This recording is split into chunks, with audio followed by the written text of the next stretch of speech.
Now, Nathan, in a little bit of our ride over, you kind of shared a little bit about some of your failures and how you feel that your failures have been a key component in your development as an entrepreneur. Can you take some time and share with us a couple of failures that you feel that have really lent well to your development? So I love telling this part of the story because it was really where my entrepreneurial flicker really started to burn bright. And what happened was, I told you guys I asked my old boss to fire me publicly so I could use it as leverage to get a newspaper article.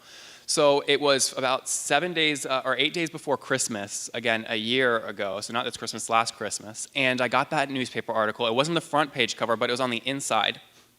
So what I did was I got about 6 of those newspapers. I took one with me, and I moved my story to the outside, so it looked like it was the cover, and I just folded it, and I casually kind of put it just under my arm, and I went to Starbucks, make me look more sophisticated.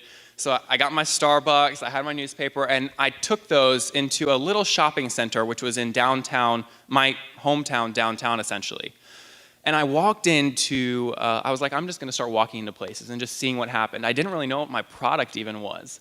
I just knew I wanted to, it was social based. And the reason I did that was, if I asked you now, how many of you guys are on Facebook? Or raise your hand if you're on Facebook.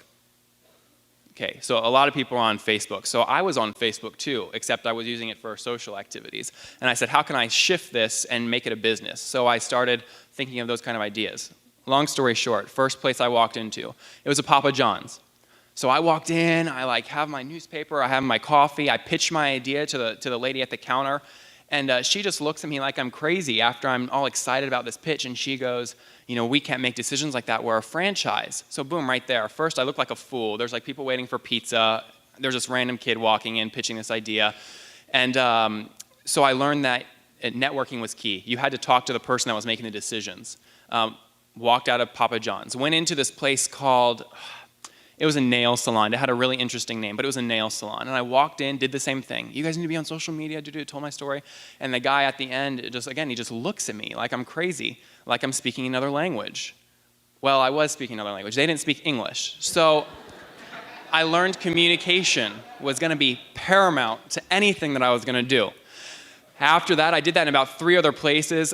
Again, I was just putting myself in this vulnerable position, getting just shut down every time. I finally walked into this place called the Red Kebab, which was run by John and Rana Newby, who had just moved from Iran over here, pitched my idea to them, and I could tell he was interested.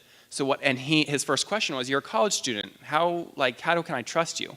So at that point, I casually laid the newspaper down and put my Starbucks down, just kind of leaned down and did one of these at the newspaper to guide his eyes down. And he looked down and he goes, oh, you're in the newspaper. Oh, I'm in the newspaper. So he picked it up and read it.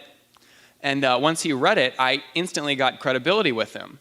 So because I was able to leverage that public firing back in the day and got the newspaper article, that is what gave me the credibility to be able to then pitch this guy my business idea. He hired me, worked my tail off. It was a $200 job. I spent 30 hours in the restaurant building out their social media presence.